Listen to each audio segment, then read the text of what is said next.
कक्षा 12वीं के भारत का संविधान की जो विशेषताएं थी उन विशेषताओं के बारे में पढ़ेंगे।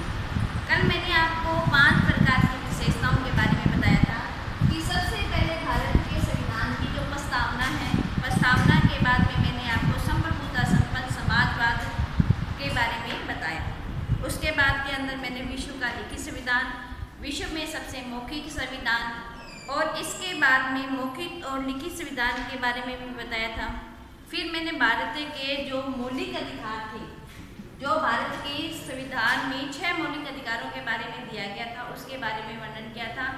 और भारत के अंदर जो 42वां संविधान संशोधन था उसके तहत कर्तव्य को जोड़ा गया था, उसके बारे में भी बताया कि भारत में अपने 6 मौलिक अधिकार है। कितने मौलिक अधिकारों के बारे में बताया था?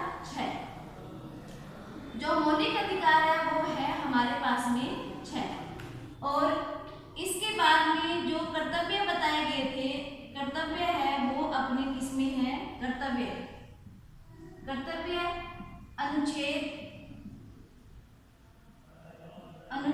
51 क में बताया गया है। इसमें टोटल 11 कर्तव्य बताए गए हैं। कितने कर्तव्य बताए गए हैं? 11। एक जो 11 कर्तव्य था वो हमारे 6 से 14 वर्ष का, तो 11 कर्तव्य था 6 से 14 वर्ष के बच्चों को, 6 से 14 वर्ष के बच्चों को निःशुल्क शिक्षा थी। वो तो अपने क्या थी? निःशुल्क शिक्षा।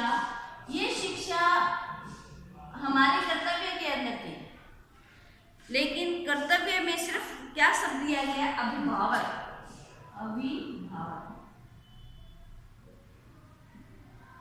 अभिभावक की तरफ से ये शिक्षा है वो प्रदान की जाएगी।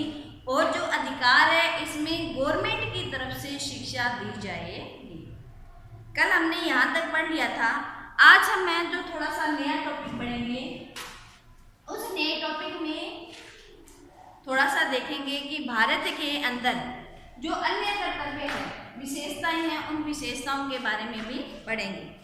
तो सबसे पहले मैं आपको एक विशेषता के बारे में बता रही हूँ, वो है समाजवादी। नंबर 7, समाजवादी। ये जो समाजवादी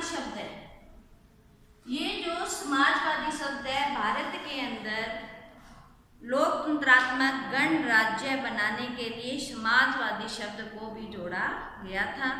संप्रभुता संपन्न समाजवादी शब्द मतलब लोगों को भी इसके अंदर क्या किया गया था? ऐड किया गया था। जनता को एक जो समाज का दायित्व है उसके निर्वाह के लिए, अच्छे उनके कर्तव्य के लिए इसको माना गया था। और ये जो शब्द है वो 42वें संविधान संशोधन हुआ था, उसके तहत है हमारे 3 शब्द जोड़े गए थे। मैंने आपको बताया था कि समाजवाद, पंथनिरपेक्ष और एकता अखंडता शब्द, ठीक है। तो ये समाजवाद 42वां संविधान संशोधन 1976 में हुआ था, उसके तहत है वो जोड़ा गया था। और ये जो प्रस्तावना का शब्द है एक नई दिशा, ये क्या है? इस प्रस्तावना में एक नई दिशा दर्शाता है, नई दिशा को दर्शाता है। अब उसके बाद में ये जो तीनों शब्द जोड़े गए थे, इसके अलावा वयस्क मताधिकार आप सबको पता है कि भारतीय संविधान की जो विशेषता है, ठीक है, इस विशेषता के अकॉर्डिंग जो मूल संविधान था, उस मूल संविधान के अंदर जो वयस्क मताधिकार था, उसके तहत हमारी जो मतलब उम्र थी वोट डालने की, वो मूल संविधान में 21 वर्ष थी।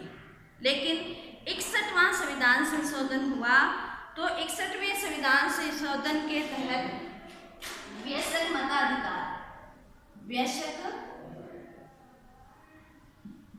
मताधिकार। अब देखो मूल संविधान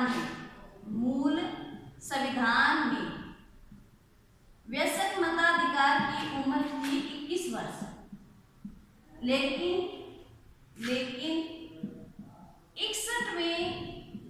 61वें संविधान संशोधन के तहत संविधान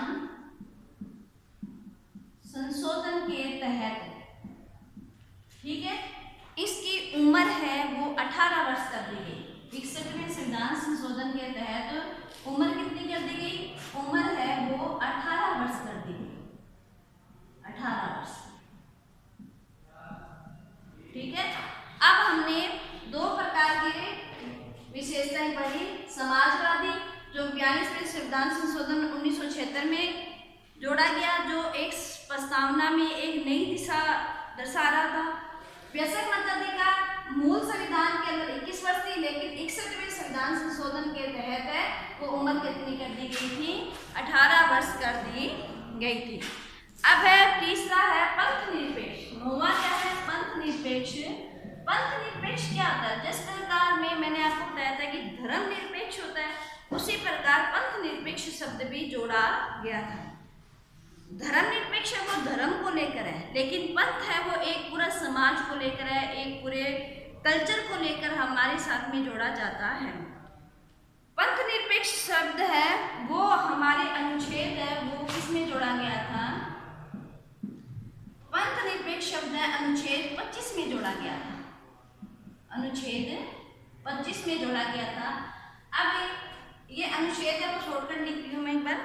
अनुच्छेद 25 में ये कहा गया था कि आप जिस समाज में रह रहे हो वहाँ पर किसी भी प्रकार की जाति पाति भेदभाव न होकर सारा जो समाज है, सारा जो पंथ है वो एक है, किसी के अंदर कोई भी। लेकिन भारतीय संविधान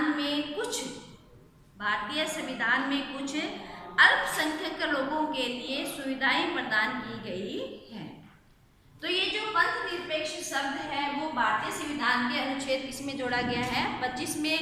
यूरोपीय मंडल की भांति राज्य के धर्म के बीच के अंदर ये पार्थक्यता नहीं है कि संविधान राज्य के अधिकृत करता है। धर्म में जो जुड़ी हुई बुराइयां हैं, इसमें क्या है? धर्म में जो जुड़ी हुई बुराइयां हैं, ठीक है, उस बुराइयों को क्या करता है? वो दूर करता है। बुराइयों को क्या करता है? दूर करता है और आपस में सहयोग की बात करता है।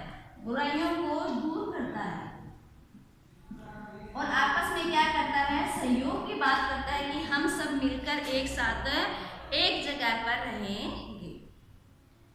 अब इसके अलावा जब हम पंथ निरपेक्ष की बात करते हैं तो पंथ निरपेक्ष शब्द के साथ साथ इसमें एक और शब्द जोड़ा गया था, वो था हमारी दूरदर्शिता। मतलब जो विख्यात दस्तावेज है भारतीय संविधान में, जो दस्तावेज है, ठीक है, विख्यात दस्तावेज।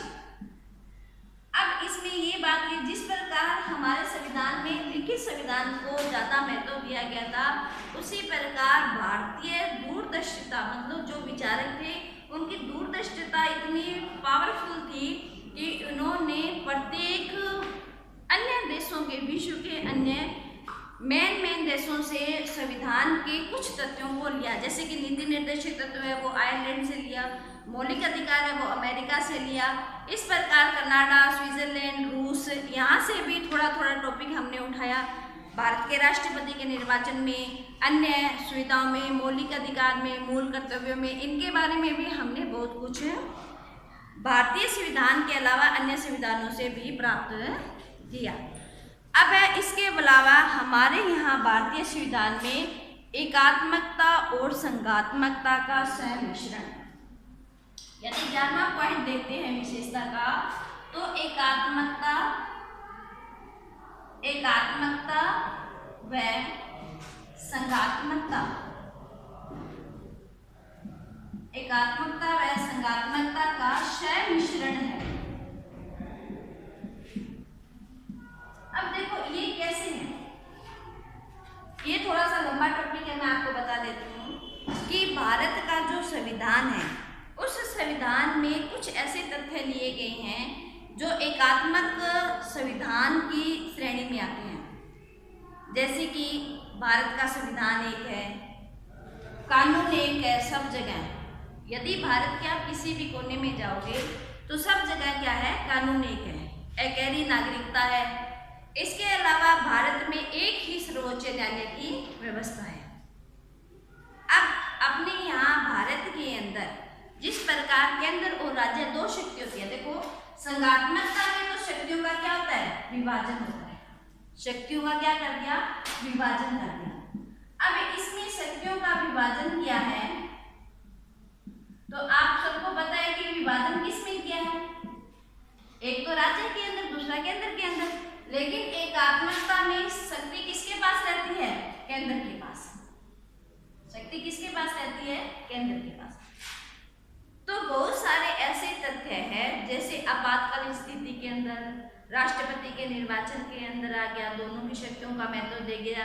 लेकिन एकहरी नागरिकता आ गई, सर्वोच्च न्यायालय की व्यवस्था आ गई, सारे भारत में एक जैसा कानून आ गया। ये तो हो गया एकात्मकता का लक्षण। अब संघात्मकता के लक्षण में शक्तियों का विभाजन हो गया, जैसे कि केंद्र का भी विकास की योजनाओं में भाग लेना, राज्य के यदि राष्ट्रपति का चुनाव होता है तो उसके अंदर, पद से हटाना है तो उसके अंदर, या मंत्रियों का निर्वाचन करना होता है उसके अंदर, या फिर हमारी जो विकास की योजनाएं बनती हैं उस योजनाओं के अकॉर्डिंग केंद्र के अंदर संघात्मक शक्ति का मिश्रण का विभाजन किया गया है। अब ये जो अनुच्छेद 303 और 332 का जो मतलब अनुच्छेद दिया गया है वो संघात्मक और एकात्मकता के मिश्रण का ही रूप माना गया है। अब इसके बाद में हमारे यहाँ संविधान में है एकहरी नागरिकता। लास्ट पॉइंट अपना भारतीय संविधान के क्या आ गई, एकहरी नागरिकता। आप सबको पता है कि एकहरी नागरिकता का अर्थ क्या होता है। एकहरी नागरिकता अर्थात भारत के अंदर आप चाहे एकहरी नागरिकता,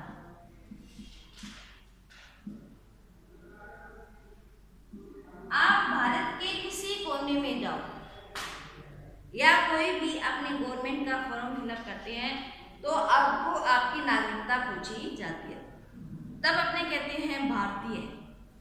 क्या कहते हैं, भारतीय।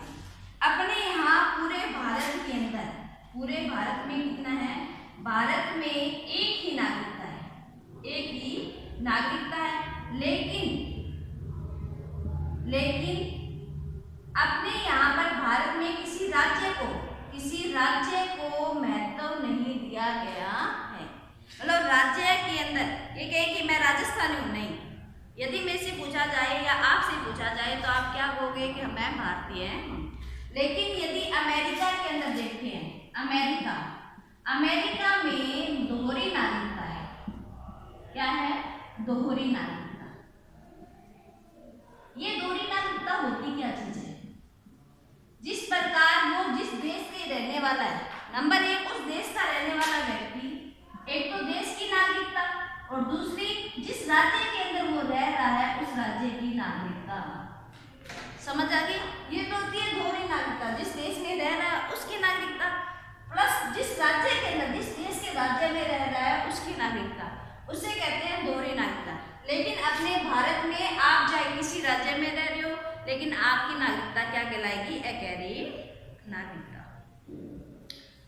अब अपने ये भारतीय संविधान की जो विशेषताएं थी मैंने आपको टॉपिक करवा दिया है, प्रस्तावना के बारे में भी करवा दिया है, इसकी विशेषताओं के बारे में भी करवा दिया है। आज हमारा ये मेन प्रस्तावना का ही है, तो आज हमारा ये जो लेसन है वो समाप्त हो रहा है। और अब हम आगे जो दूसरा लेसन है अपने भारतीय संविधान का ही है वो भी, लेकिन भारतीय संविधान के साथ साथ हम वो कल उसके बारे में थोड़ा सा पढ़ेंगे। जय हिंद, जय भारत।